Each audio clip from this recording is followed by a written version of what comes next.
Released back in 1994 on Malicious Records from Germany is a debut album from Vand known as Selvmord. Vand, of course, is a side project of Håvard Ellefsen, who is otherwise known as Mortiis. 1994 was definitely a busy year for Håvard, as he had just released the first album from his Mortiis project, which was known as Fat Teleheski, and he was no doubt already planning his future side projects, Fata Morgana and Synthecelle Diavole. Selvmord is a Norwegian word which translates to English as suicide, and Håvard explains in the booklet that basically he doesn't remember why he wanted to call the album Suicide other than what his living situation at the time was, which involved his girlfriend Ilsa, her asshole wannabe rockstar brother, and their perpetually depressed mother, who apparently lived and slept in the kitchen. A situation that I can only imagine was total chaos, especially since it was only a 2-room flat and they were all living together. The album cover depicts Håvard seconds away from slicing the throat of Ilsa, and although it kinda contradicts the album title, it is pretty damn cool. But you gotta wonder, who took that photo? It's worth noting that the year before, Ilsa was living in Norway and was the former girlfriend of Varg Vikernes from Burzum and Oystein Erseth from Mayhem.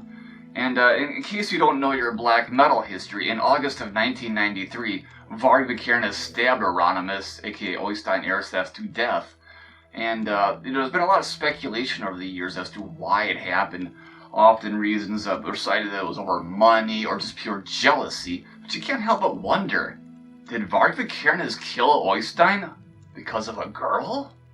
At any rate, Vand was seen as the dark side of Håvard's character, and I suppose that's pretty well reflected in the lyrics, which only appear on the title track Selvmord, but I mean, come on, check this out. Don't let life take your soul, the soul belongs to death. Find no joy in life, for there is none. We have nothing for sure, just death. Life keeps us away from the only thing we have. Death is our own. Let's find our death. Suicide, suicide. Woo, some pretty edgy and sensitive lyrics there, and but you know, we were all teenagers and in our early 20s once, and we said and did some pretty interesting things, but those are pretty good. I like those ones a lot. So what about the actual music on Selvmord? Well, the music doesn't actually differ that much from Mortiis, and one might even argue why this was made a side project. I mean, the compositions and all, and even just the flow of the music, the longer songs, is very reminiscent of the Mortiis project. The only real noticeable difference is that it lacks that medieval vibe that Mortiis was already well known for and would become even well known for throughout the 90s. And yes, I will openly admit that the music is dark, but this is not exactly the sort of music I would kill myself to, and it doesn't exactly make tears well up in my eyes either. But it's still dark and has some really beautiful melodies, some really great piano, and just a really rich, dark atmosphere to this one. But it's overly melodic, and it would be hard to actually call something like this dark ambient music, I think. So this could be almost another early entry in the dungeon synth field. The compositions are also very peaceful and calming, and this is a record that I've often used when I just needed to really just chill out and, you know, kind of curb my anxiety. Or it's also, and I don't know why, but for some reason all of Mortiis' projects have always served me really well when I'm hungover. And during those periods of being hungover, I would usually just be in a state of being half awake and half asleep and having Mortiis side projects playing on my stereo in the background. And I don't know why Mortiis and his various side projects became known as my hangover music, but it has, and it's been a constant for like the past 20 years. The title track clocks in at 18 minutes and is by far the most atmospheric, ominous, and dark-sounding song on this record. It's also the one that really sounds the most like Mortiis, I think. And it's also, in this case, the only song on this album that has these spoken lyrics, which again, are delivered in a style very similar to the way they were delivered in the Mortiis project. Nevertheless, it is a really atmospheric and highly just great, just, you know, wonderful song that I've constantly loved for many years now, and it's one, you know, it's basically the reason why I keep coming back to this album. And although I'll say again, it is not, at least in my opinion, overly like depressive or anything like that, but if you're just looking for a song with rich melodies and just a great atmosphere, then this is a track definitely worth hearing.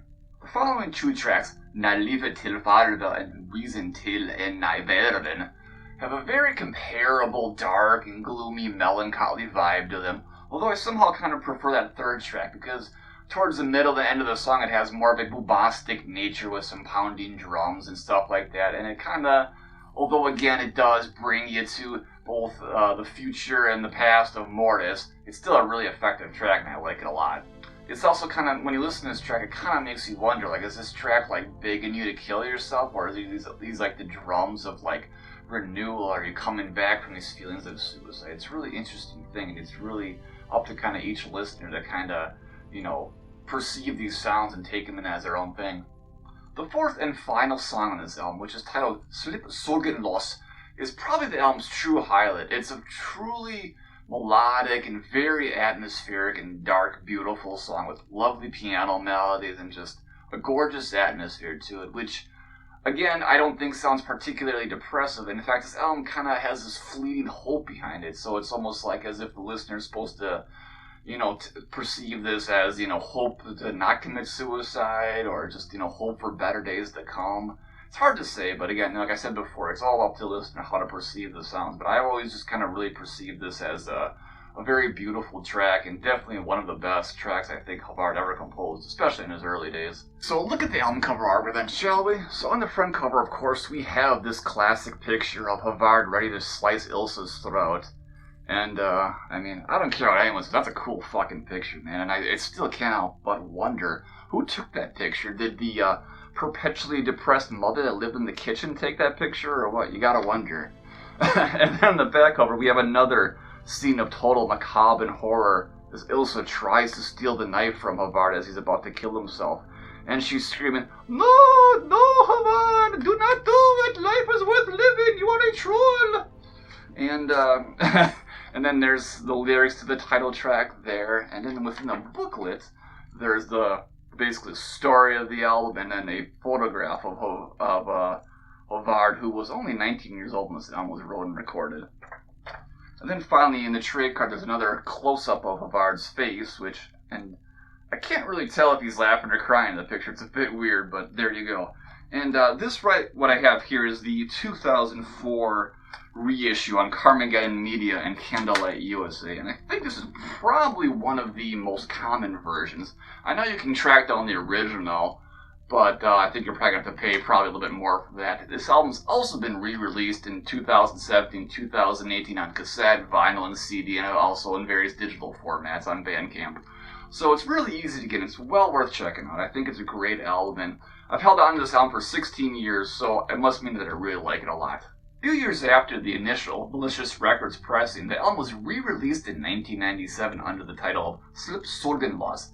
And the reason for that is because apparently in Germany, that original title was just too controversial, and the Germans had to find a way to censor it, because that's what apparently Germans do. So it was re-released by Mortiis' own Dark Dungeon Music with a new title and a new album cover too, which just depicts sort of a forest scene, which is, at least in my opinion, fucking lame compared to the original. But I guess if he probably wanted the album to get out there more and not have it have a censored sticker on the cover or anything like that, he just wanted to get the music on there, so it makes sense why he did it at the time. Vaughn would go on to release two more albums, The Dark River in 1996, which I haven't not heard in probably a good 20 years, but I recall it being a bit more in a dark wave style with some beats and stuff like that. A bit of a departure from the debut album, and not really dark ambient at all.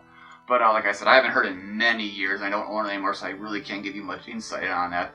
And then one more album he released in 1998 called Green Nine Demon, which I reviewed in episode 2 of the Inner Sanctum. So if you're curious for my thoughts on that, look up episode 2 of the Inner Sanctum. Alright, this is your host Joe signing off, and this has been me talking about Vaughn's Selvmord album. If you haven't heard it, check it out. It's a great album and well worth looking into. Alright, thank you for joining me. Have a good night.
Thanks for watching. If you enjoyed this video, remember to like, share, comment, and subscribe to this channel. Also, if you'd like to support me, please consider checking out my Bandcamp site where you can download my music. I have several CDs, tapes, and digital albums available. I also have a subscription service available. Thanks once again for watching and supporting dark ambient music.